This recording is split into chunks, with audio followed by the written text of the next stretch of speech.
আজ জুমার খুতবায় সংক্ষিপ্ত সময়ে বক্তব্যের বিষয় নারীদের মর্যাদা। বিষয়টি এই জন্য উল্লেখ করা হলো যে আমরাই মূলত তাদের মর্যাদা রক্ষার্থে জড়িত, কাজে এই বিষয়টি আমাদের জন্যই ভাবতে হবে। আলোচনা শেষে অত্র জামিয়া সালাফিয়ার বায়তুল হাম জামে মসজিদ সম্পর্কে আপনাদের সাথে আরও কিছু জরুরি কথা রয়েছে। সম্মানিত দিনী ভাই বোন, আমরা নারীদের মর্যাদা উল্লেখ করতে প্রথমে ফেরাউনের স্ত্রীর কথা বলি, যা আল্লাহ তাআলা বলেন। আল্লাহ তাআলা বলেন, অযারাবাল্লাহু মাসালান লিল্লাযীনা আমানু ইমরাতা ফিরআউন। আল্লাহ তাআলা ঈমানদারদের জন্য ফেরাউনের স্ত্রীর দৃষ্টান্ত পেশ করেছেন। আল্লাহ তাআলা মোমেন পুরুষ নারীর জন্য ফেরাউনের স্ত্রীকে উদাহরণ হিসাবে পেশ করেছেন কোরআন মাজিদে। তাতে তিনি বলছেন, আল্লাহ তাআলা বলেন, ইদ কালাত, যখন ফেরাউনের স্ত্রী আসিয়া বলল, রব্বি ইবনিলি ইনদাকা বাইতান ফিল জান্নাহ ওয়া নাজ্জিনি মিন ফিরআউন ওয়া আমালিহি ওয়া নাজ্জিনি মিনাল কওমিজ যালিমিন। হে আমার প্রতিপালক, তুমি তোমার নিকটে জান্নাতে আমার জন্য একটি ঘর তৈরি করো, জান্নাত আমাকে দাও, এই কথা আসিয়ার নয়। উনি জান্নাত চাইবেন আল্লাহর কাছে, এই কথা বলছেন না। উনি বলছেন যে তুমি আমার জন্য জান্নাত একটা ঘর তৈরি করো। তারপরে বললেন যে অনাজ্জিনি মিন ফিরআউন আমালিহি, আর ফেরাউন এবং তার কর্ম থেকে আমাকে রক্ষা করো। তারপরে বললেন অনাজ্জিনি মিনাল কওমিজ যালিমিন, অপরাধী সম্প্রদায় থেকে আমাকে রক্ষা করো। অত্র আয়াতে ফেরাউনের স্ত্রী আসিয়া তিনটা কথা বললেন। তাতে তিনি প্রথমে দাবি জানিয়েছেন, আমার জন্য জান্নাতে ঘর তৈরি করে দাও। এটা তার আল্লাহর কাছে আদেশ, জোরালো দাবি। আর দ্বিতীয় হলো এই যে ফেরাউন এবং তার অত্যাচার থেকে আমাকে রক্ষা করো। তার অত্যাচার অনেক, যা আপনারা সত্য মিথ্যা বিভিন্ন কাহিনীতে অবগত আছেন। সাথে সাথে তিনি বললেন তার অত্যাচারী সম্প্রদায়, তার মানে নিজে তো অত্যাচারী স্বৈরাচার ছিল, সে তার দলবল জনগণকে নিয়েও জনগণের প্রতি অত্যাচার করত। এ কথা মুসা আলাইহিস সালাম সামনাসামনি বলেছেন। যখন মুসা আলাইহিস সালাম অনেকদিন পরে ফেরাউনের কাছে এসে বললেন যে বনী ইসরাইলকে ছেড়ে দেন, এটা তার প্রথম দাবি। স্বাধীনতা লাগবে, কিছু করতে হলে স্বাধীনতা লাগে। তা আমি যে দাওয়াতি কাজ করব, তা আমার স্বাধীনতা লাগবে। স্বাধীনতা হচ্ছে আমি বনী ইসরাইলের মানুষ, বনী ইসরাইল ছেড়ে দিতে হবে, এদেরকে ছেড়ে দিতে হবে। তো ফেরাউন বলল, তুমি কি সে নও? তুমি কি শিশুকালে আমার কাছে লালন পালন হওনি? তোমাকে কি আমি শিশুকালে লালন পালন করিনি? তুমি কি বহু বছর আমার মাঝে থাকোনি? তুমি যা করেছো তা করেছো, তুমি তোমার কর্ম করেছো। এক থাপ্পড়ে তুমি মানুষ মেরেছ, তুমি বড় অকৃতজ্ঞ। এই পর্যন্ত ফেরাউন বলল। তখন মুসা আলাইহিস সালাম বলছেন, আমি যা করেছি তা করেছি, তখন আমি ভুল পথে ছিলাম। আমি তোমার হত্যার ভয়ে দেশ ছেড়েছি। আমার প্রতিপালক আমার প্রতি দয়া করেছেন, তিনি আমাকে জ্ঞানে গুণে পূর্ণ করেছেন, তিনি আমাকে নবী করেছেন।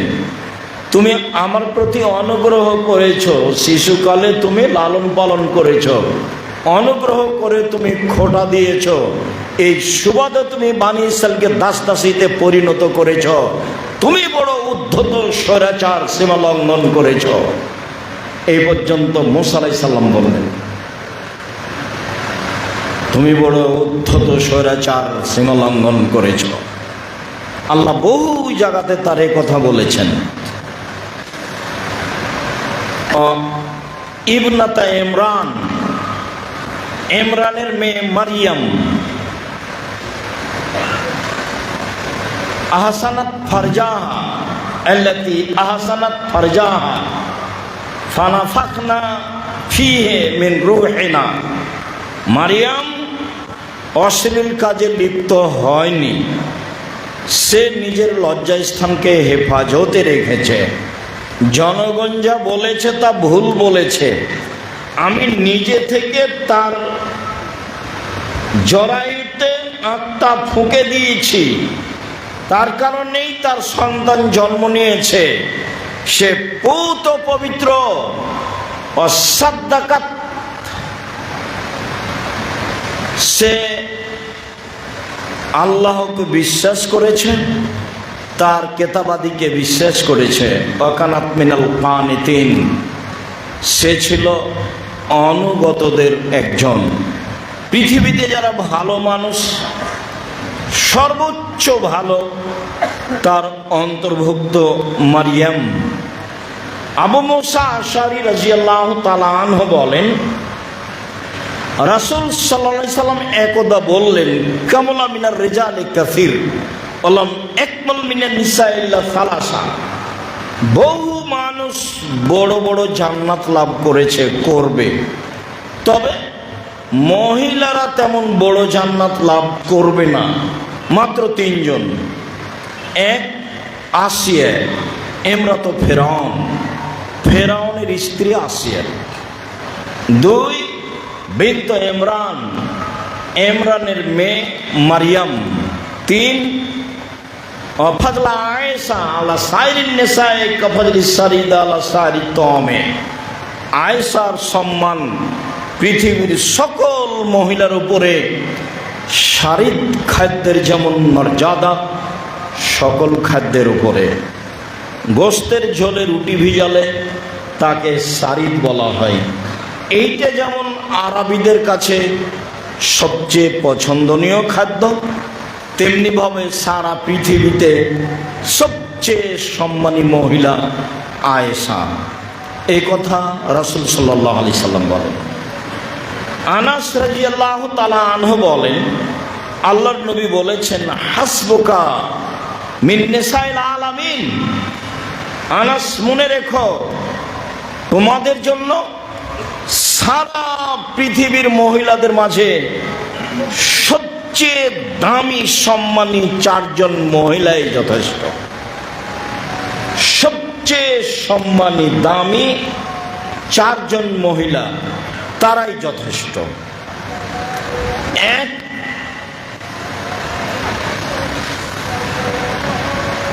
বিনত ইমরান, ইমরানের মেয়ে মারিয়াম। দুই, বিনত খুয়াইলিদ, খাদিজা, খুয়াইলিদের মেয়ে খাদিজা। তিন, বিনত মোহাম্মদ, ফাতেমা, ফাতেমা মোহাম্মদের মেয়ে। চার, ইমরাত ফিরআউন, ফিরআউনের স্ত্রী আসিয়া। এই চারজন মহিলা পৃথিবীতে সবচেয়ে সম্মানী। এক, মারিয়াম। দুই, আসিয়া। তিন, খাদিজা। চার, ফাতেমা। অত্র হাদিসে আয়েশা রাদিয়াল্লাহু তাআলা আনহার কথা উল্লেখ হয়নি। এবার আমরা খাদিজা ও আয়েশাকে নিয়ে কথা বলি। আবু হুরায়রা রাদিয়াল্লাহু তাআলা আনহু বলেন, যা জিবরাইল ইলান নবী সাল্লাল্লাহু আলাইহি সাল্লাম, জিবরাইল আল্লাহর নবীর কাছে আসলেন। জিবরাইল এসে বলছেন, জাত খাদিজাত, হাজি খাদিজাত জাত, এই যে খাদিজা আসছে, মাহা এনাউন, তার কাছে একটা পাত্র আছে, ফিয়ে এদামুল তম, তাতে আছে তরকারি, তাতে আছে খাদ্য, তাতে আছে তরকারি, তাতে আছে খাদ্য। ফাইজা আতাত ফাকরা আলাইহা সালাম মিন রাব্বিহা মিন্নি। আমি জিবরাইল বলছি, মুহাম্মদ সাল্লাল্লাহু আলাইহি সাল্লাম শোনেন, আপনার নিকটে খাদিজা পৌঁছে গেলে আপনি বলবেন, খাদিজা তোমার প্রতিপালক আল্লাহ তোমাকে সালাম দিয়েছে। আর আমি জিবরাইল আমার পক্ষ থেকেও খাদিজাকে সালাম রইল, এটা বলে দিবেন। অবাশ্যরহা বিবাইতিন ফিল জান্নাহ, আর একটা জান্নাতে ঘরের কথা বলে দিবেন, মিন কাসাবিন, হীরা মুক্তা মাণিক্য দ্বারা তৈরি, লা সাখাবা ফিহে ওয়ালা কাস, সেখানে নাই কোনো হইচই, নাই কোনো কষ্ট ক্লান্তি, একটা ঘরের কথা বলে দিবেন। কোরআন মাজিদের আয়াতে বোঝা গেল যে আসিয়া আল্লাহকে বলছেন যে আমার জন্য ঘর তৈরি করেন, আর এখানে জিবরাইল আমাদের নবীকে বলছেন যে ওই যে খাদিজা আসছে, আসলে বলবেন আল্লাহ তোমাকে সালাম দিয়েছে, আসলে বলবেন জিবরাইল তোমাকে সালাম দিয়েছেন, আসলে বলবেন খাদিজা জিবরাইল বলল আল্লাহ তোমার জন্য একটা ঘর নির্মাণ করেছেন হীরা মুক্তা মাণিক্য দিয়ে, তাতে কোনো হইচই হই হুল্লোড় নেই, তাতে কোনো কষ্ট ক্লান্তি নেই, এই কথা বলে দিবেন। হাদিস বুখারী মুসলিম। তাহলে তো মান সম্মানে খাদিজাই সবচেয়ে আগে চলে গেলেন। হাদিসের গতিতে বিভিন্ন সময়ে বিভিন্নভাবে বলা হয়েছে, তবে সব মিলে যা বোঝা যায় তাতে খাদিজা রাদিয়াল্লাহু তাআলা আনহার মান সম্মান অনেক বেশি, এটাই বোঝা যায়। এক সময় স্মরণ থাকলে কথা প্রসঙ্গে আবারও খাদিজার কথা বলবো ইনশাআল্লাহ। আয়েশা রাদিয়াল্লাহু তাআলা আনহা বলেন, আল্লাহ নবী বললেন, আয়েশা হাজা জিবরাইল ইকরাকা সালামা, এই যে জিবরাইল, জিবরাইল তোমাকে সালাম দিল। আমরা এক বিছানায় তিনজন রয়েছি, আমি আছি, জিবরাইল আছেন, মুহাম্মদ সাল্লাল্লাহু আলাইহি সাল্লাম আছেন, আমরা এক বিছানায় তিনজন রয়েছি। তো আমাকে আল্লাহর নবী বলছেন, হাজা জিবরাইল, এই যে জিবরাইল ইকরাকা সালামা, ইকরাকা সালামা, তোমাকে সালাম দিল। তো আয়েশা বলছেন, ওয়া আলাইহিস সালাম ওয়া রাহমাতুল্লাহ, জিবরাইলকে সালাম, তার উপরে আল্লাহর রহমত দয়া হোক। হুয়া ইয়ারা মালানারা, মুহাম্মদ সাল্লাল্লাহু আলাইহি সাল্লাম দেখেন কিছু যা আমরা দেখতে পাই না। মুহাম্মদ সাল্লাল্লাহু আলাইহি সাল্লাম নবী হওয়ার ভিত্তিতে এমন কিছু দেখতে পান যেটা আমরা দেখতে পাই না। একই বিছানে একই জায়গায় তিনজন আছি, আমি আছি, জিবরাইল আছেন, মুহাম্মদ সাল্লাল্লাহু আলাইহি সাল্লামও আছেন, কিন্তু আমি তো জিবরাইলকে দেখতে পাই না। অথচ আল্লাহর নবী বলছেন যে আয়েশা, এই যে জিবরাইল তোমাকে সালাম দিল, মানে এখানেই আছেন। তো আমি তো আর দেখতে পাই না, তখন আমি বলছি, আমি আর বলতে পারছি না ওয়ালাইকুম সালাম, আপনাকেও সালাম, এটা আমি বলতে পারছি না, কেননা আমি তো দেখতে পাই না। তখন আমি বলছি ওয়ালাইহিস সালাম ওয়া রাহমাতুল্লাহি ওয়া বারাকাতুহু, তার উপরেও সালাম। আমি দেখতে পেলে বলতাম আপনাকেও সালাম, আপনার প্রতি আল্লাহর দয়া হোক। মুহাম্মদ সাল্লাল্লাহু আলাইহি সাল্লাম অনেক কিছু দেখতে পান যা আমরা দেখতে পাই না। স্বামী স্ত্রী, তবে স্বামী হচ্ছেন নবী, আর স্ত্রী হচ্ছেন মানুষ সাধারণ। যত বড়ই সম্মানী হোক না কেন, আল্লাহ কোনো মানুষের সাথে কথা বলেন না, নবীর সাথে কথা বলেন সরাসরি নয়, জিবরাইল ব্যতীত। তবে মূসাকে কালিমুল্লাহ বলা হয়, মূসা আল্লাহর সাথে কথা বলেছেন, তবু একেবারে সামনাসামনি দেখে এটা নয়। তার মানে এই চক্ষু আল্লাহকে দেখতে পারবে না, এটা অসম্ভব। আল্লাহ বলছেন মাবে আমিনে কাইয়া মূসা, মূসা তোমার হাতে কি? আল্লাহ বলছেন ওই হে আশা, এটা আমার লাঠি, এটা দিয়ে কি করো? এটা দিয়ে আমি যখন সামনে কোনো ড্রেন নালা পড়ে তখন হেলান দিয়ে লাভ দিয়ে পার হয়ে যায়। রাখাল মানুষ তো যা হয় তাই। এখন আপনারা কোনোদিন মাঠে গরু ছাগল চড়াচ্ছেন কি না তাহলে ভালো মনে পড়বে, যেহেতু ছাগলের রাখাল, তাই তিনি বলছেন এই লাঠিতে হেলান দিয়ে ড্রেন নালা লাভ দিয়ে পার হয়ে যায়। আর মাঝে মধ্যে লাঠি দিয়ে গাছে মেরে পাতা ঝরিয়ে আমার ছাগলকে খাওয়াই, ওলিয়া ফিহা মারে বোখরা, এ দিয়ে আমার আরো প্রয়োজন মিটে। তার মানে উনি যে নবী, এইটা উনি বুঝতে পারতেন পরিস্থিতি। এই লাঠিকে তিনি যা প্রয়োজন মনে করতেন তাতে ব্যবহার করতে পারতেন। যদি মনে করেন যে এখন পানির প্রয়োজন, তাহলে একটু পুঁতে দিলেই নলকূপের মতো পানি আসবে। ওলিয়া ফিহা মারে বোখরা। সম্মানিত দিনী ভাই বোন, আমরা বলছিলাম নারীদের মর্যাদা। আবু হুরায়রা রাদিয়াল্লাহু তাআলা আনহু বলেন, রাসূল সাল্লাল্লাহু আলাইহি ওয়াসাল্লাম বলেছেন,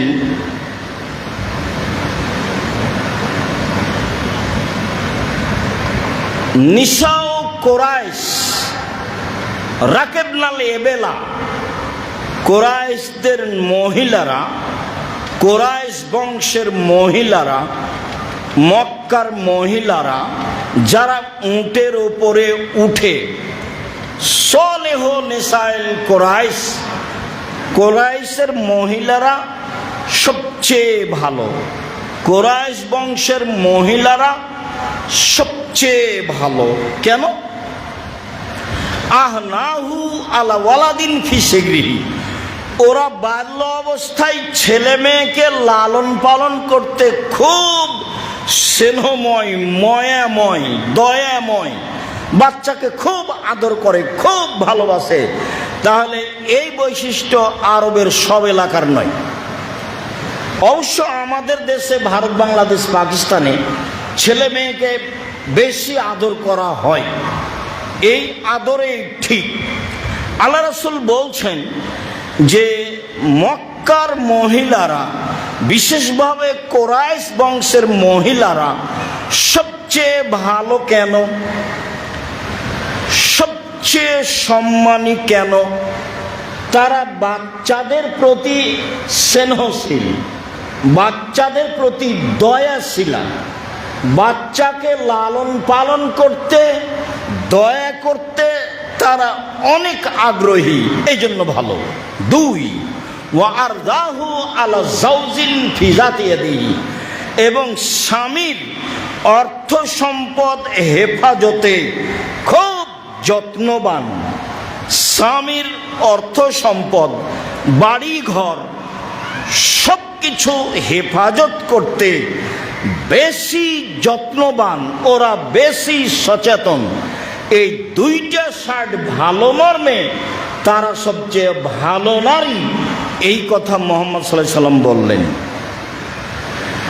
আমাদের অনেক ভাই ব্যবসা বাণিজ্য করেন, জমি জায়গা চাষ করেন, স্ত্রীর প্রতি আস্থাশীল না হওয়ায় তারা টাকা পয়সার বিষয়টি তাদের সামনে বলতে পারে না, তাদের সামনে পেশ করতে পারে না, বা আশঙ্কা করে, বা ঘটনাও আছে এমন যে না বলে সে ভাই ভাতিজাকে দিয়ে দেয়, না বলে সে বাপ মাকে দিয়ে দেয়, না বলে স্বামীর সংসারকে এদিক সেদিক করে দিবে বলে আশঙ্কা করে, করেও। যারা এমনটা করে তারা ভালো মহিলা নয়, তারা প্রশংসার উপযুক্ত নয়। স্বামীর সংসারের প্রতি খুব ভালো যত্নবান, হুঁশিয়ার, সচেতন হতে হবে, তাহলে সে ভালো নারী। এ কথা রাসূল সাল্লাল্লাহু আলাইহি সাল্লাম বললেন। আবু হুরায়রা রাদিয়াল্লাহু তাআলা আনহু বললেন, রাসূল সাল্লাল্লাহু আলাইহি সাল্লাম বলেন, খায়রুন নিসায়ে, মহিলাদের মধ্যে সবচেয়ে উত্তম ভালো নারী কারা, কে? এক, এজা নাজারতা ইলাইহা সাররাতকা, তুমি তার দিকে লক্ষ্য করলে, তুমি তার সাথে কথা বললে হাসি মুখে বলে, এটা হলো ভালো হওয়ার এক নম্বর গুণ। দুই, ওইজা আমার তাহা আতাতকা, তুমি আদেশ করলে তা মান্য করে, কিছু সমস্যা থাকলেও বলার সাথে সাথে মেনে নিতে হবে, এটা হলো ভালো মহিলা হওয়ার দুই নম্বর গুণ। তিন, ওইজা গিবতা আনহা হাফেজাত মালিকা মিন মালিকা নফসাহা, তোমার অবর্তমানে তোমার বাড়ির অর্থ সম্পদকে হেফাজতে রাখে এবং নিজেকে হেফাজতে রাখে, সে হলো ভালো মহিলা। এক, নিজের স্বামীর অর্থ সম্পদ, বাড়িঘর, জিনিসপাতি, কাপড় চোপড় সব কিছু হেফাজতে, যত্নে, সুন্দর করে রাখতে হবে। বিলিয়ে দেওয়া যাবে না, কাউকে দিয়ে দেওয়া যাবে না। ফকির মিসকিন সেটা ভিন্ন কথা। এইটা হলো ভালো গুণ। দুই, স্বামী বাড়িতে না থাকলে নিজেকে হেফাজতে রাখে, মানে এরর সাথে গল্পে জড়িয়ে যায় না। আপনি মনে করছেন খুব ভালো আপনার স্ত্রী, হাজারে 999 জন মহিলাই যারা ভালো বলে আমরা মনে করি, তারাও আপনার অবর্তমানে আর একজনের সাথে কথা বলে। আল্লাহ রাসূল তাকে ভালো বলেননি। নিজেকে হেফাজতে রাখে না, রাখার চেষ্টা করে না, তারা ভালো নয়। ভালো এক, স্বামীর সাথে কথা বললে হাসি মুখে বলে। দুই, স্বামী আদেশ করলে পালন করে। তিন, স্বামী বাড়িতে না থাকলে স্বামীর অর্থ সম্পদ হেফাজতে রাখে। চার, স্বামী বাড়িতে না থাকলে নিজেকে হেফাজতে রাখে। এ কথা মুহাম্মদ সাল্লাল্লাহু আলাইহি সাল্লাম বলেন ভালো নারীর গুণ বর্ণনা করতে গিয়ে। আবু হুরায়রা রাদিয়াল্লাহু তাআলা আনহু বলেন, রাসূল সাল্লাল্লাহু আলাইহি সাল্লাম বলেছেন, খায়রুন নিসায়ে, সবচেয়ে ভালো নারী, সবচেয়ে ভালো নারী। এক, আল ওদুদ, স্বামীর সাথে প্রেম প্রীতি ভালোবাসায় যে সব সময় আগ্রহী, সব সময় প্রস্তুত। আল ওদুদ, স্বামীর সাথে প্রেম প্রীতি ভালোবাসায় সুলভ আচরণে সব সময় প্রস্তুত, যে মুখ খারাপ নয়, যার মুখ ভারী করে না, যে কথা বন্ধ রাখে না, যে সে হলো সবচেয়ে ভালো। এক। দুই, আল ওলুদ, বেশি সন্তান দিতে পারে, যে এতে আমি আর আপনি পিছে পড়ে গেছি, ওর দোষ দিয়ে লাভ নেই। কে যে আপনার মাথায় ভূত চাপালো, আপনারা 10-12 ভাই বোন সবাই মানুষ হয়ে গেলেন, আপনার মা 16 জন মানুষের ভাত রান্না করতো ঢেঁকিতে ধান ভেঙে আর জাঁতায় আটা পিষে, তারপরে তো মেহমান ছিল মসজিদ থেকে 2 জন ধরে নিয়ে এসেছে রাত 10টায়, সব আপনার ভালোভাবে মনে আছে। সব আপনার মা করে মেহমানকে খাওয়িয়ে দিন কাটিয়ে দুনিয়া থেকে চলে গেলেন, আর আপনার স্ত্রী বা কি বুঝালো, আপনি বা কি বুঝলেন? মাদ্রাসা লাইনে যেসব ছেলে মেয়ে পড়ে, যেমন কাল না কখন রেজাল্ট হয়েছে, তো কিছু কিছু ছেলে আমার সামনে গল্প করছে যে ওস্তাদজি আমাদের অমুক গোল্ডেন পেয়েছে, অমুক প্লাস পেয়েছে। তা আমি বলছি আমি তো রেজাল্ট শুনি না, আমি এরকম রেজাল্ট পছন্দ করি না। কেন? রেজাল্ট যখন ভালো হয়েছে বলে বাপ মা মনে করেছে, বলে খালা খালু মনে করেছে, বলে নানা নানি মনে করেছে, বলে চাচা চাচি মনে করেছে, তখন তারা সিদ্ধান্ত পরিবর্তন করেছে। তারা ছেলের মাকে বলেছে যে তাহলে টেঘরা মাদ্রাসায় পড়িয়ে কি হবে, অত ভালো রেজাল্ট, অত ভালো রেজাল্ট, ছেলেটাকে ওখানে রাখলো, কি যে বুঝলো, ছেলেটাকে একটু দিনাজপুর সরকারি কলেজে ভর্তি করলো না, ছেলেটা মানুষ হতো, কত কি হতো। তবে এখন আর কি বলতে পারি, মানুষ যদি হয় তাহলে তিনটা পথ: এক চোর, দুই প্রতারক, তিন লেবারের ম্যানেজার। যদি খুব মেধাবী হয় তাহলে কিভাবে? যদি ইঞ্জিনিয়ার হয় তাহলে চুরি করবে জাতির টাকা, ব্যতিক্রম দু একটা তুলে রাখেন।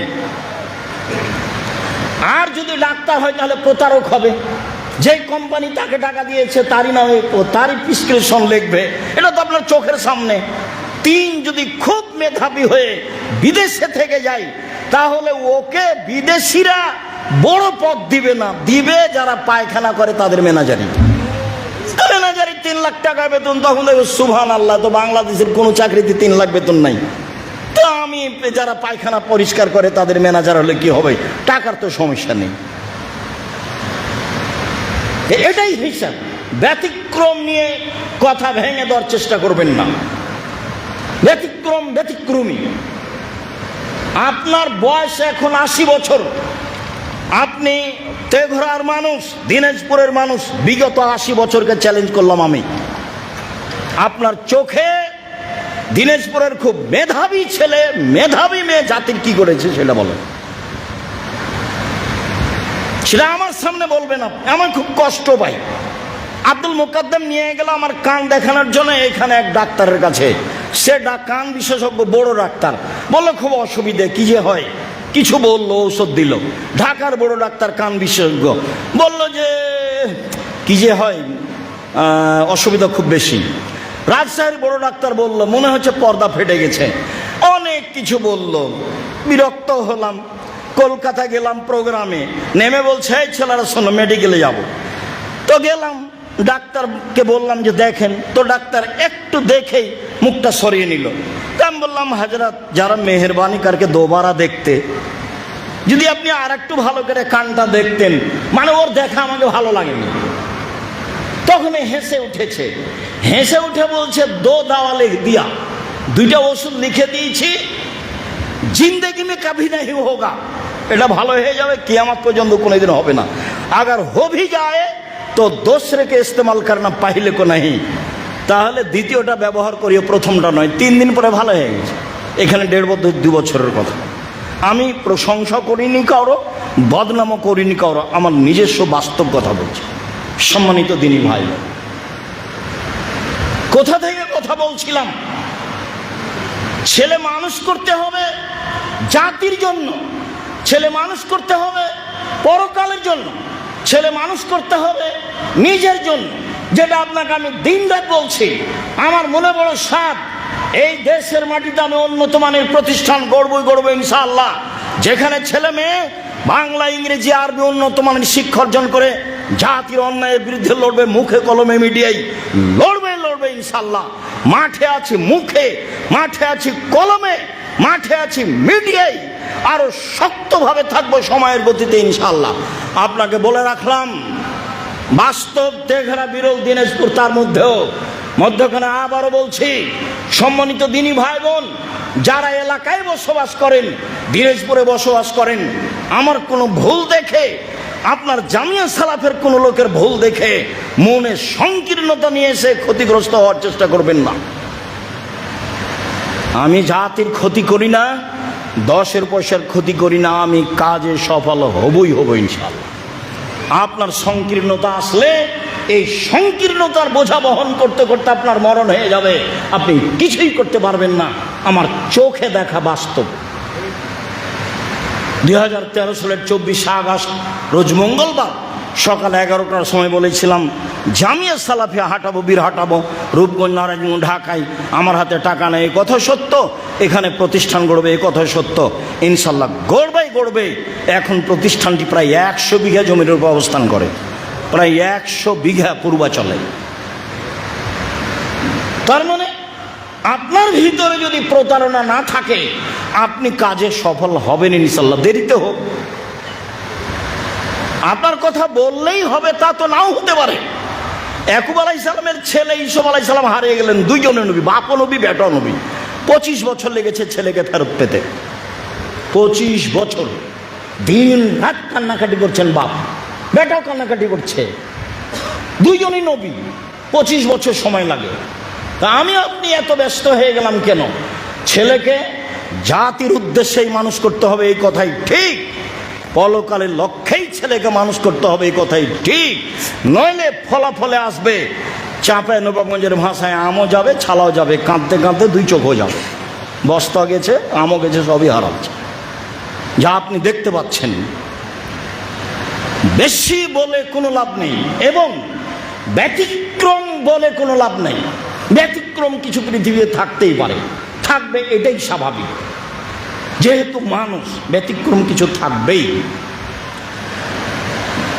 এক, স্বামীর সাথে প্রেমময় ভালোবাসায় আগ্রহী যারা, তারা সবচেয়ে ভালো মহিলা। 2, বেশি সন্তান দিতে পারে যারা, তারা সবচেয়ে ভালো মহিলা। 3, অল মুআতিয়াত, স্বামীর বিপদে ব্যথায় সমবেদনায় ব্যস্ত, সমবেদনায় বেদনা ভোগ করে যে সে, স্বামীর সুবিধা অসুবিধায় সবাই সময় থাকতে হবে। 3, অল মুআসিয়াত, প্রয়োজনে স্বামীকে সান্ত্বনা দিতে হবে। সমাজের সাথে জড়িত, ব্যবসার সাথে জড়িত, দুর্ঘটনা ঘটতে পারে, ব্যবসায় কোনো দুর্ঘটনা ঘটতে পারে, সামাজিকভাবে দুর্ঘটনা ঘটতে পারে। স্ত্রী পাল্টা বলবে হয়েছে তোমার, ঠিক হয়েছে তোমার, ঠিক হয়েছে, তোমাকে কত বললাম তুমি যাও না, তুমি গেলে, তুমি আমার কথা শুনলে, তুমি এই করলে, তুমি সেই করলে, তুমি আমার বাপের টাকাটি নষ্ট করলে, তুমি কত কি করলে, একবারে কি যে করলো। আপনার যা বিপদ এসেছিল 10 গুণ বাড়িয়ে দিল। তাহলে এ ভালো মহিলা নয়। দেখবেন এই কথাটি বলতে চেয়েছিলাম এখানে। এবার শোনেন, আল্লাহ রাসূল বলছেন গারে হিরাই হঠাৎ করে ভিন্ন আকৃতির মানুষ এসে বলছে, চেপে ধরে নিয়ে বলছে ইকরা, আপনি পড়েন। বলছে আমি পড়তে জানি না। আবার বলছেন ইকরা, আমি পড়তে জানি না, আমি তো অক্ষরই চিনি না, আমি পড়বো কি? বলে পড়েন, আমি পড়তে জানি না। চেপে ধরে বলছেন ইকরা বিসমি রাব্বিকাল্লাযী খালাক, খালাকাল ইনসানা মিন আলাক। যা হলো, দৌড়িয়ে বাড়িতে এসে বলছে খাদিজা, আরে আমাকে কম্বল দিয়ে জড়িয়ে ধরো, খাসি তো আলা নাফসি, আমি মনে হয় মারা যাব, আমার হয়েছে, আমি আর বাঁচবো না। মানে কত বিপদগ্রস্ত হয়েছেন তিনি, অথচ সবাই তাকে ভালো বলেন। উনি নিজেও ভালো বুঝতে পারেন যে আমি ভালো, আমি মনে হয় মারা যাব। তো স্ত্রী বলছেন, এবার স্ত্রী বলছেন মহিলা মানুষ আপনি, যারা আমার সামনে আছেন, যারা অনলাইনের মাধ্যমে পৃথিবীর যে কোনো প্রান্ত থেকে অবগত হচ্ছেন, যারা সময়ের গতিতে অবগত হবেন, আমি সকল দিনী বোনকে বলছি, দেখেন খাদিজা বলছেন কাল্লা, কখনো নহে, অসম্ভব, এটা হতে পারে না, আপনার মনন হবে না, আপনি বিপদগ্রস্ত হবেন না। ওয়াল্লাহে মা ইউজিকাল্লাহ, আল্লাহর কসম, আল্লাহ আপনাকে অপমান করবেন না, আল্লাহর কসম আল্লাহ আপনাকে অপমান করবেন না। কেন? 1, তাসেলুর রাহেমা, আত্মীয়র সাথে সদাচরণ করেন। 2, তাহমেলুল কাল্লা, অসহায় মানুষের জিম্মেদারি নেন। 3, তাকসেবুল মাদুমা, নিঃস্ব মানুষকে সহযোগিতা করেন। 4, তাকরিজ জাইফা, মেহমানকে খেতে দেন।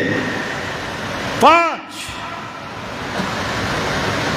যারা বিপদগ্রস্ত তাদের সহযোগিতা করেন। 4টা কথা একসাথে বললেন, অসম্ভব, আল্লাহর কসম আল্লাহ আপনাকে অপমান করবেন না, এই 4টা কারণ।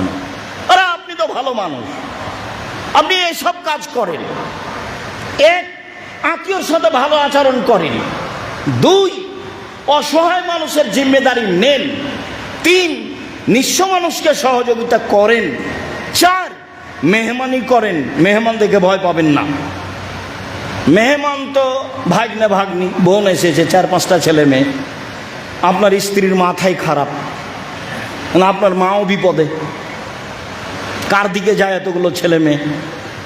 তো যে ছেলের বউ একটু নরম সেদিকে যায়, যা হবে হবে ওইদিকে যায়।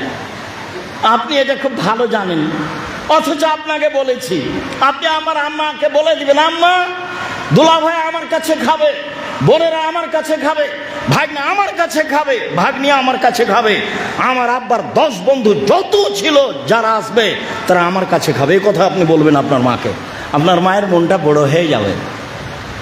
আপনার মা বলবে, আল্লাহ তোমার ভালো করুক বেটা, আল্লাহ তোমার ভালো করুক, আল্লাহ তোমার ব্যবসা বাণিজ্যে বরকত নিরাপত্তা দান করুক। আপনার মা এমনিতেই বলবে। খেতে দেওয়ার পরে আপনি কথাটা বলেন না, কেন আপনি মাথা খারাপ করলেন? আপনার স্ত্রী কেন মাথা খারাপ করলো? ভুল বুঝছে।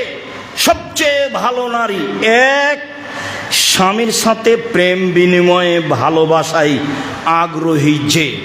2, বেশি সন্তান দিতে পারে যে। 3, স্বামীর সাথে সমব্যথায় বেদনা ব্যথা ভোগ করে যে। 4, স্বামীকে বিপদ আপদে সান্ত্বনা দেয় যে। এই যে খাদিজা রাদিয়াল্লাহু তাআলা আনহা। একটু আরেক মিনিট দেখবেন, হুদায়বিয়ার যুদ্ধ, ফিরে যেতে হবে, মক্কায় যাওয়া যাবে না, কঠিন অবস্থা, সিগনেচার করে দিয়েছি, মক্কায় ঢুকবো না, সামনে বছর ঢুকে 3 দিন থাকবো, খুব গরম। ওমর বলছেন, কি ব্যাপার, আপনি সত্য নবী নন? হ্যাঁ আমি সত্য নবী। ইসলাম সত্য ধর্ম নয়? বলে হ্যাঁ ইসলাম সত্য ধর্ম। কোরআন সত্য কেতাব নয়? হ্যাঁ সত্য কেতাব। আপনি বলেননি যে কাবায় ঢুকবো? হ্যাঁ বলেছি কাবা ঘরে ঢুকবো, তবে এবছরই ঢুকবো, এ কথা বলিনি। অথচ কাবা ঘর পাশে চলে গেছে, একবারে নিকটে, 1.5-2 কিলোমিটার আছে। এখন নিরুপায় হ্যাঁ আবু বকর সিদ্দিকে গিয়ে বলছেন, কি ব্যাপার, মোহাম্মদ সত্য নবী নয়? হ্যাঁ সত্য নবী। ইসলাম সত্য ধর্মী নয়, সত্য ধর্ম নয়? হ্যাঁ ইসলাম সত্য ধর্ম। কেন? মোহাম্মদ সাল্লাল্লাহু আলাইহি ওয়াসাল্লাম বলেননি যে কাবা ঘরে ঢুকবো? হ্যাঁ বলেছেন, তবে এবছরই ঢুকবো, এই কথা বলেননি। একবারে 2 জনের কথা হুবহু, একটা অক্ষর কমবেশ নেই, অথচ একজন আর একজনের সামনে নন। যে ভাষা বলেছেন মোহাম্মদ সাল্লাল্লাহু আলাইহি ওয়াসাল্লাম, সেই ভাষা বলেছেন আবু বকর সিদ্দিক রাদিয়াল্লাহু তাআলা। তাহলে ফিরে যাওয়া কঠিন। তো বলছে, শোনো সবাই গরু জবাই করো, কুরবানি করে দাও, এখানে মাথা নেড়ে করে দাও। এখানে কেউ যাচ্ছে না। আল্লাহ রাসূল বলছেন তোমরা কুরবানি করো, কেউ কুরবানি করছে না। কেমনে ফিরে যায়? কাবা ঘরের পাশে এসে ফিরে যাব মানে মরবো, ফিরে যাব না, সবারই একই কথা। তো এখন উম্মু সালমাকে গিয়ে বলছেন, উম্মু সালমা স্ত্রী, বুদ্ধিমতী নারী, কি করা যায় উম্মু সালমা? চিন্তা করেন কেন, নিজের কুরবানিটা আগে নিজেই করেন না, দেখা যাক কি হয়। এবার আল্লাহ রাসূল নিজে কুরবানি করে দিলেন, সব ধীরে গিয়ে নিজের কুরবানি নিজে করতে লাগলো। উম্মু সালমা বলছেন, স্বামীকে হতাশাগ্রস্ত নিরাশাগ্রস্ত করা হবে না, আর এভাবে উল্টা চলা হবে না। সম্মানিত দিনী ভাই বোন, সম্মানী নারী যা রাসূল সাল্লাল্লাহু আলাইহি ওয়াসাল্লাম বলেন, আল্লাহুম্মা সাল্লি আলাইহি আল্লাহুম্মা বারিক।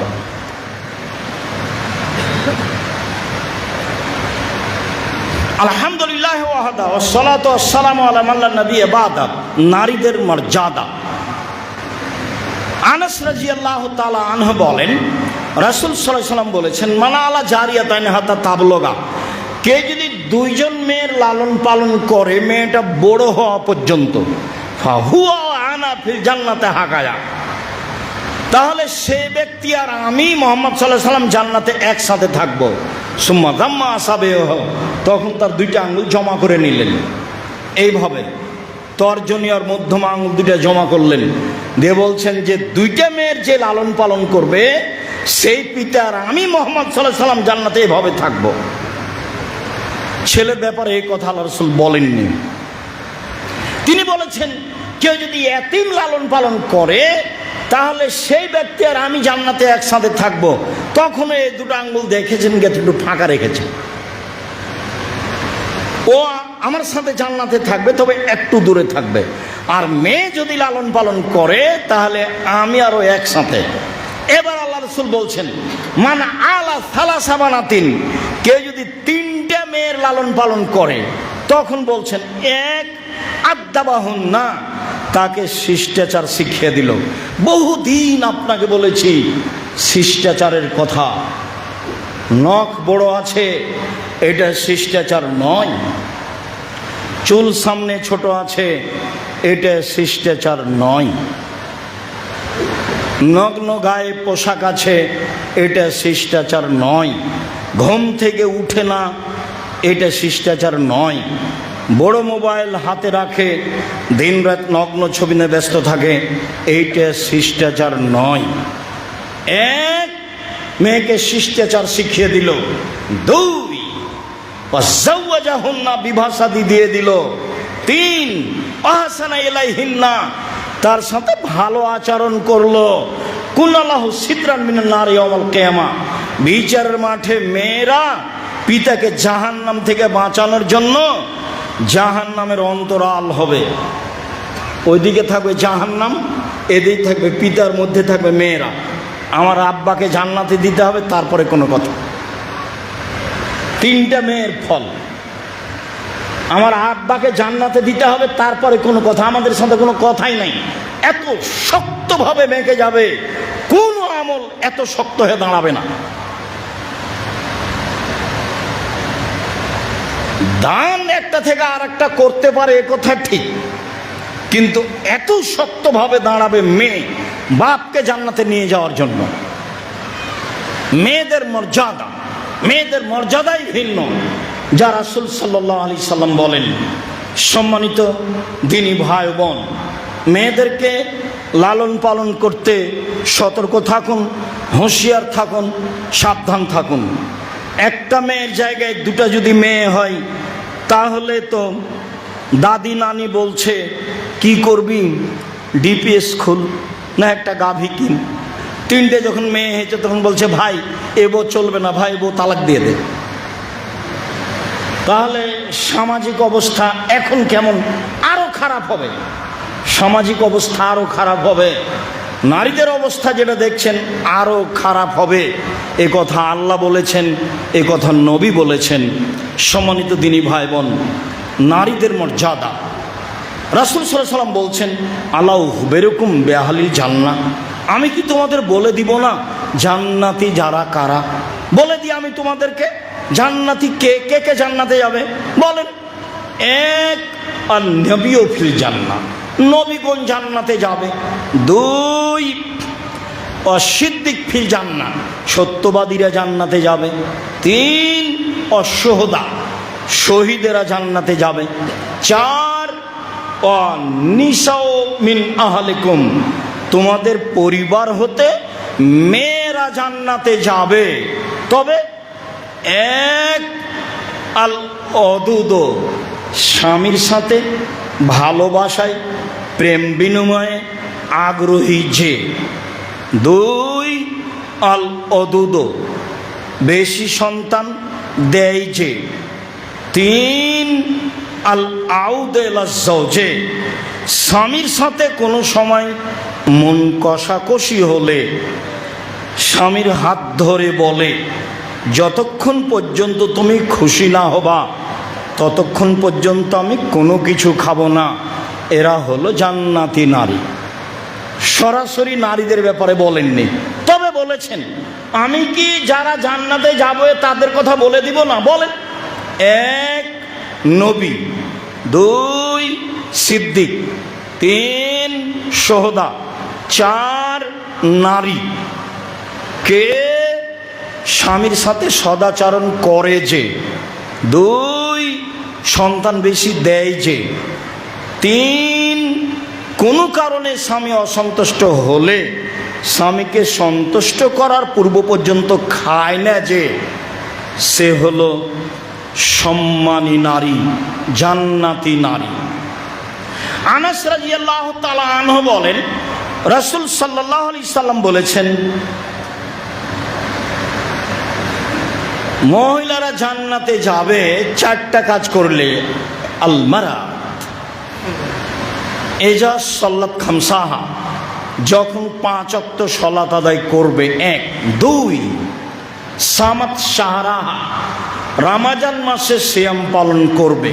3, আতাত বালাহা, স্বামীকে মেনে চলবে। 4, ওয়াহসানাত ফারজাহা, জেনায় লিপ্ত হবে না।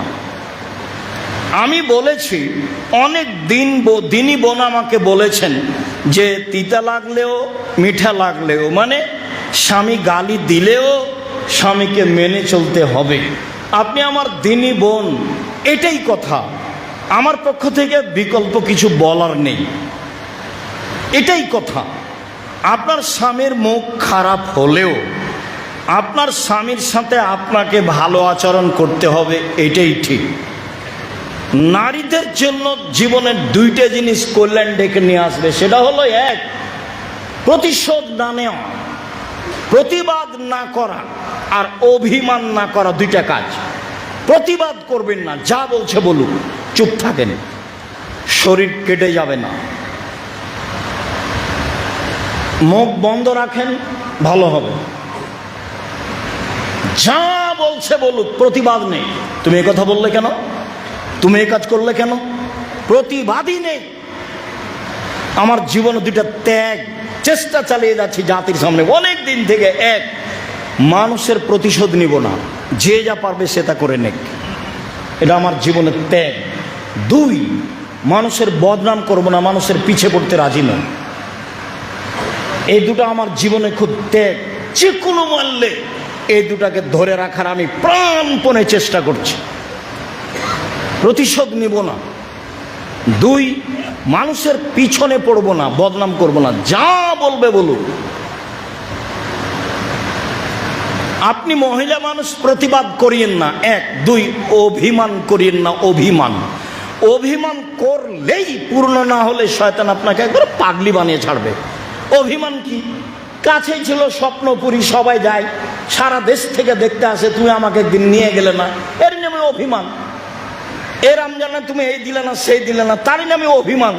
পূরণ না হলে সারা রাত শয়তান আপনার পিছনে লেগে থাকবে। দেখলে তোমার স্বামী তো তোমার অভিমান পূর্ণ করলো না, গত রমজানে তো করনি, তুমি এটা বলেছিলে, সেটা তো করেনি, আপনার মনে নেই, শয়তান সব স্মরণ করাবে।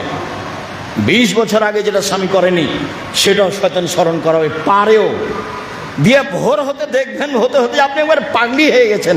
তারপরে আপনি সকালে উঠে বলছেন, যাও তোমার সাথে সংসারই করবো না, আমাকে ছেড়ে দে, তুই আমাকে ছেড়ে দে, আমাকে তুই ছেড়ে দে, 1 দিনও থাকবো না, 1 ঘন্টা থাকবো না, একবারই এইভাবেই বলছে। তো বেগুতি দেখে যখন বলেছে, যা তোকে ছেড়ে দিলাম, তালাক, যেমন 3 তালাক হয়েছে তেমন বলছে যে ইন্না লিল্লাহ, ও শয়তান চলে গেছে। যখন তালাক বলা হয়ে গেছে তো সকল চলে গেছে, এখন 2জনই ফ্রি। এবার 3টে ছেলে মেয়ে, যে কি করা যায়? তো হুজুর তো আল্লাহর হস্তে শহরের মানুষ বলেছে যে হিল্লা বিবাহ দিতে হবে, এরই নাম সংসার। সাবধান, প্রতিশোধ নিতে হবে না, প্রতিবাদ করতে হবে না, অভিমান করতে হবে না, জান্নাত হবে ইনশাআল্লাহ।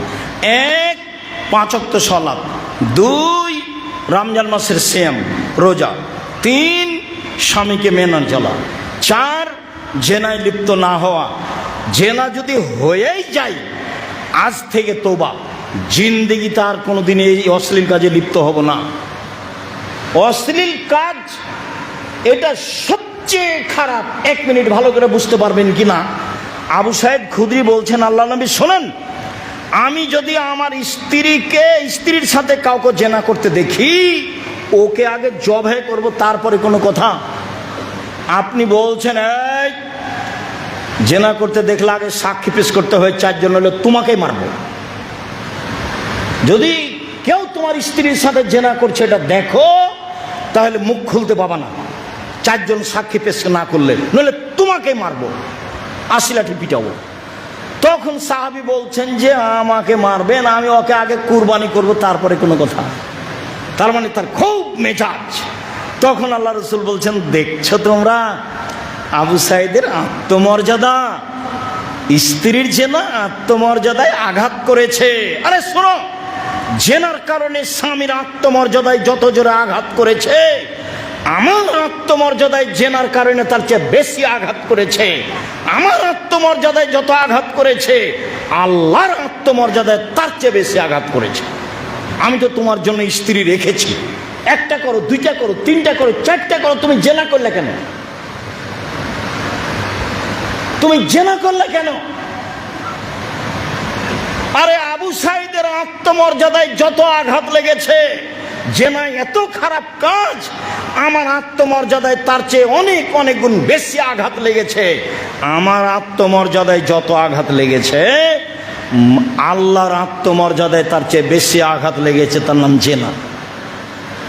অন্য পাপ পাপ এরকম নয়, অন্য পাপ পাপ এরকম নয়। খুব সাবধান সম্মানিত দিনী ভাই বোন। রাসূল সাল্লাল্লাহু আলাইহি সাল্লামকে বলা হলো, নারীরা আমাদের উপরে কি হক রাখে? তাহলে রাসূল বললেন, যে মানের কাপড় পরো সে মানের পরাবা। 2, যেভাবে খাও সেভাবে খাওয়াবা। 3, কটু কথা বলবা না, গালি দেওয়া হবে না, মারা হবে না, নিন্দা করা হবে না। 4, মুখের ওপরে মারবা না। 5, নিজের বাড়ি ছাড়া কোথাও থাকতে দিবা না। আত্মীয় স্বজনের বাড়ি গেলে সাথে যাবেন, সাথে সাথে নিয়ে আসবেন। শ্বশুরের বাড়ি গেলেও সাথে যাবেন, নিয়ে আসবেন। যদি আপনি সময় না পান, তাহলে যাকে আপনি বলছেন, আপনার ভাইকে, আপনার ভাতিজাকে, আপনার বোনের ছেলেকে, ভাইয়ের ছেলেকে, যে তোমার মামিকে নিয়ে যাও, তোমার খালাকে নিয়ে যাও, বিকালে নিয়ে আসবা, ওখানে থাকা হবে না। এই 5টা জিম্মেদারি আপনাকে পালন করতে হবে। আল্লাহ রাসূল বলছেন, লা ইয়াফরাকু মুমিনুন মুমিনাতান, কোন পুরুষ যেন কোন স্ত্রীকে নিন্দা না করে, মন কষাকষি না করে, গালি না দেয়। কেন? ইন কারেহা লাহা খোলকান, স্ত্রীর যদি একটা আচরণ খারাপ লাগে তো রাজামিনা আখার, আর একটা তার ভালো আছে। স্ত্রীর সবই আচরণই কি খারাপ? স্ত্রীর সব আচরণই কি খারাপ? তার কোনোটা ভালো, কোনোটা খারাপ, কোনোটা ভালো, কোনোটা খারাপ, বিবেচনা করে চলো। আল্লাহ রাসূল বলছেন, পৃথিবীর মানুষ এক, ফাত্তাকুল্লাহ ফিন নিসায়ে, মহিলাদের ব্যাপারে আল্লাহকে ভয় করো। ফাইন্নাকা আখাযতুমুহুন্না বিআমানিল্লাহি, আল্লাহর আমানতদারিতে তাকে নিয়ে এসেছো, ও এখন আল্লাহর আমানতে আছে। গালি দিলে, আল্লাহর আমানত নষ্ট করলে, নিন্দা করলে, আল্লাহর আমানতকে নষ্ট করলে, খাটো করলে, অপমান করলে, আল্লাহর আমানতকে নষ্ট করলে। ওয়াস্তাহলালতুম বিফুরুজিহিন্না বিকালিমাতিল্লাহি, আল্লাহর আদেশে স্ত্রীর সাথে মিলন বৈধ করেছো, আল্লাহর আদেশে স্ত্রীর সাথে মিলন বৈধ করেছো। আল্লাহর আদেশ কি? মেয়েকে বিবাহ করো তার বাপকে বলে টাকা দিয়ে, এটা আল্লাহর আদেশ। মেয়েকে বিবাহ করো তার বাপকে বলে টাকা দিয়ে, মোহর দিয়ে। মেয়েকে বিবাহ করো তার পিতাকে বলে টাকা দিয়ে, তার অভিভাবককে বলে টাকা দিয়ে, মোহর দিয়ে। এটা হলো আল্লাহর আদেশ। অতএব ওয়ালাহুন্না আলাইকা রিজকুহুন্না কিসাওতাহুন্না, তার খাওয়ার জিম্মেদারি তুমি, তার খাওয়ার জিম্মেদার তুমি, তার পোশাকের জিম্মেদার তুমি, তার খাওয়ার জিম্মেদার তুমি, তার পোশাকের জিম্মেদার তুমি। হাদিস বুখারী মুসলিম। বিদায় হজের সময় রাসূল সাল্লাল্লাহু আলাইহি ওয়াসাল্লাম এই কথা বললেন। সম্মানিত দিনী ভাই বোন, স্ত্রীকে মাঠে ঘাটে, স্কুল কলেজে, চাকরি বাকরিতে না দিয়ে বাড়িতে নিরাপদে রাখার চেষ্টা করবেন। ও নিজে কন্ট্রোলে থাকবে, হেফাজতে, নিরাপদে থাকবে। আহাল পরিবার হেফাজতে থাকবে, নিরাপদে থাকবে। বিস্তারিত দেখার জন্য উপদেশ বই নারীদের মর্যাদা পড়ার জন্য অনুরোধ জানাচ্ছি। সাথে সাথে জামিয়া সালাফের যত বই পুস্তক আছে সবগুলি পড়ার জন্য, জানার জন্য অনুরোধ জানাচ্ছি। বাইতুল হাম জামে মসজিদ, জামিয়া সালাফিয়াতে ঘোরা, বিরল, দিনাজপুর। সম্মানিত দিনী ভাই বোন, জামিয়া সালাফিয়ার বাইতুল হাম জামে মসজিদ এত তাড়াতাড়ি এভাবে গড়ে উঠবে তা আমি মনে করিনি। আমি ভেবেছিলাম 4 তলা বিল্ডিংটা যেদিন 5 তলা হয়ে যাবে, সময় সাপেক্ষে 2-3 বছর পরে একদিন গড়ব। তো দেখি আজকে এই অবস্থায় শুকরিয়া আদায় করি, আলহামদুলিল্লাহ, আলহামদুলিল্লাহ, আলহামদুলিল্লাহ। যারা আমরা ব্যবস্থা করছি, যারা ব্যবস্থা করছে তাদের জন্য শুকরিয়া আদায় করি, জাযাহুমুল্লাহ খায়রান। আল্লাহ তুমি তাদের উত্তম প্রতিদান করো। সম্মানিত দিনী ভাই বোন, মর্মে আপনাদের সাথে জরুরি 2-3টা কথা।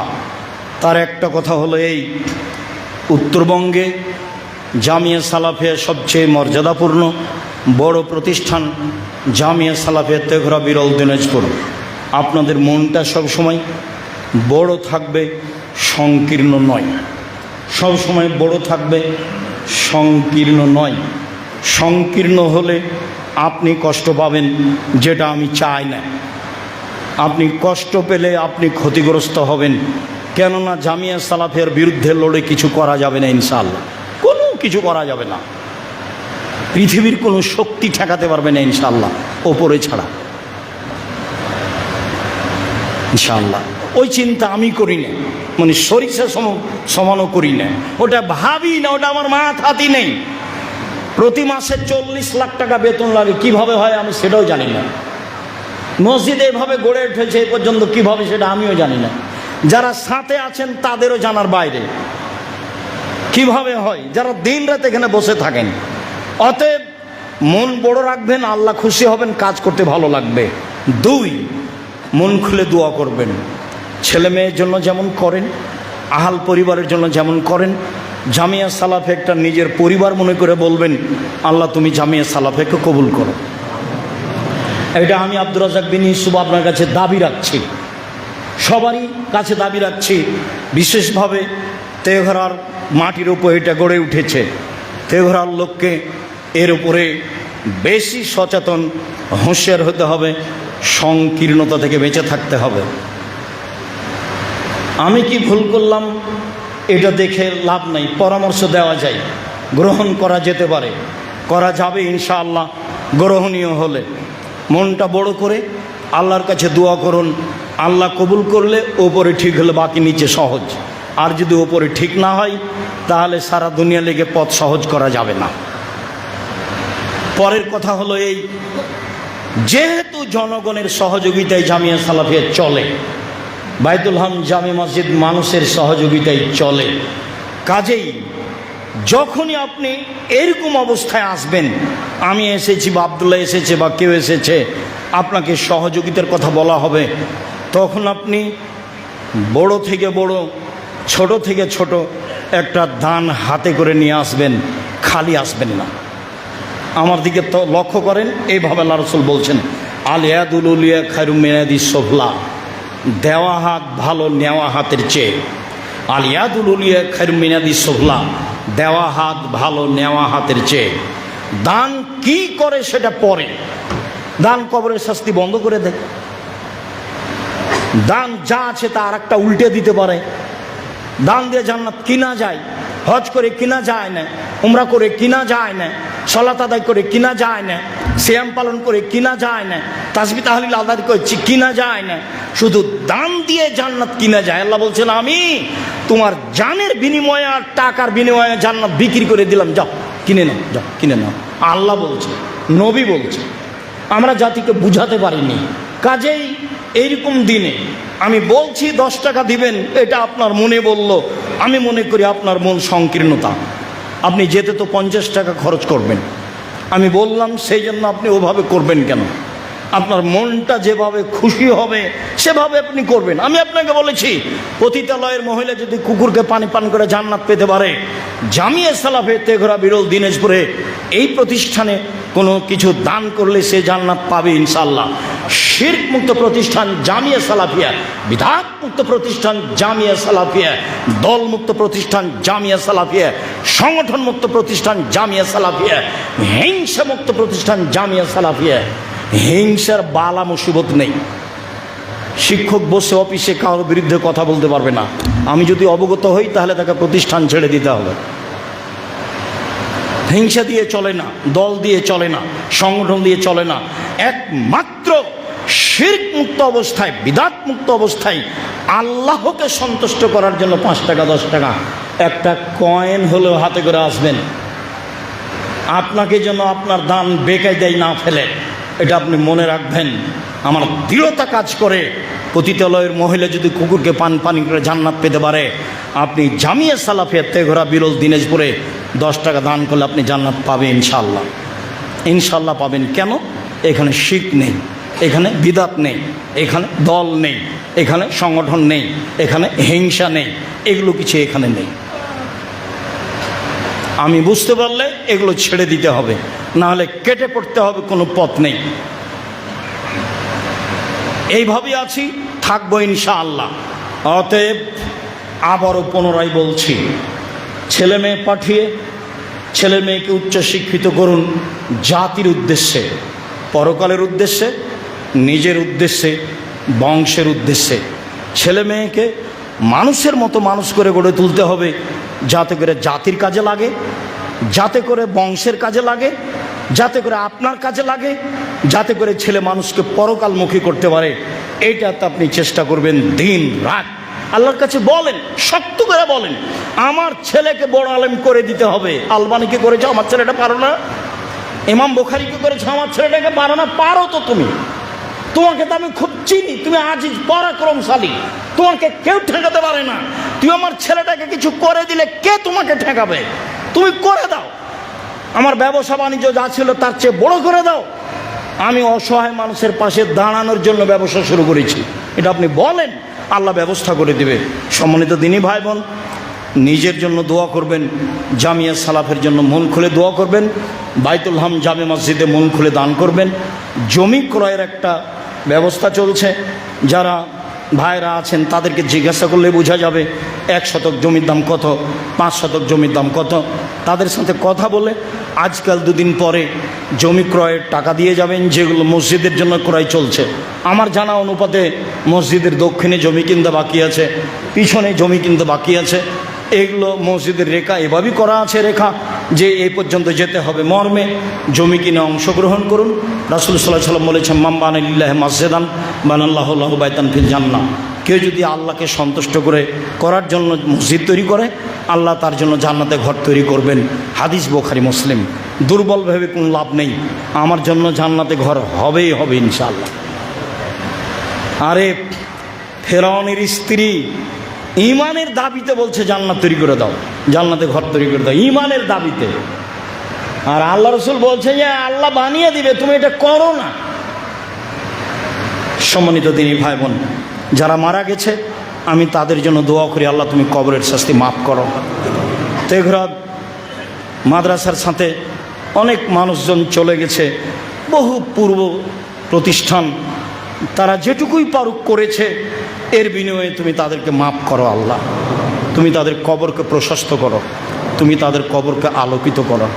যারা জায়গা দিয়েছে, ভালোবেসেছে, তুমি তাদের কবরকে প্রশস্ত করো, তুমি তাদেরকে মাফ করো, তুমি তাদের কবরকে আলোকিত করো। আমরা যারা আছি জামিয়া সালাফের সাথে, তুমি তাদেরকে হেফাজতে রাখো, তুমি তাদেরকে নিরাপদে রাখো, তুমি তাদের মনটা সবসময় বড় রাখো, কোনো বিপাকে পড়ে যেন তাদের মন সংকীর্ণ না হয়। তুমি এ ব্যাপারে তাদেরকে খাস করে মাফ করে দিয়ে সামনে নিয়ে আসো। যারা আমরা বাড়িতে হাসপাতালে অসুস্থ, তুমি তাদের আরোগ্য দান করো, তুমি তাদের সেবা দান করো। আমরা যারা বেঁচে আছি, তুমি তাদেরকে তোমার রাসূলের পদ্ধতি অনুযায়ী চলার তৌফিক দান করো। আমাদের দেশের নারীদেরকে, মেয়েদেরকে যেভাবে তুমি বলেছ, যেভাবে আল্লাহর রাসূল বলেছেন, সেভাবে চলার তৌফিক দান করো। আমরা সাধারণ মানুষ, পুরুষ নারী, তুমি সর্বশক্তিমান, তুমি চাইলে আমরা পরিবর্তন হয়ে যাব। তুমি চাও, এই দাবি তোমার কাছে রেখে, সব কিছুর কল্যাণ তোমার কাছে কামনা করে, জামিয়া সালাফের সার্বিক কল্যাণ তোমার কাছে কামনা করে আজকের জুমার খুতবা এখানেই শেষ করলাম। আল্লাহুম্মা সাল্লি আলাইহি, আল্লাহুম্মা বারিক আলাইহি।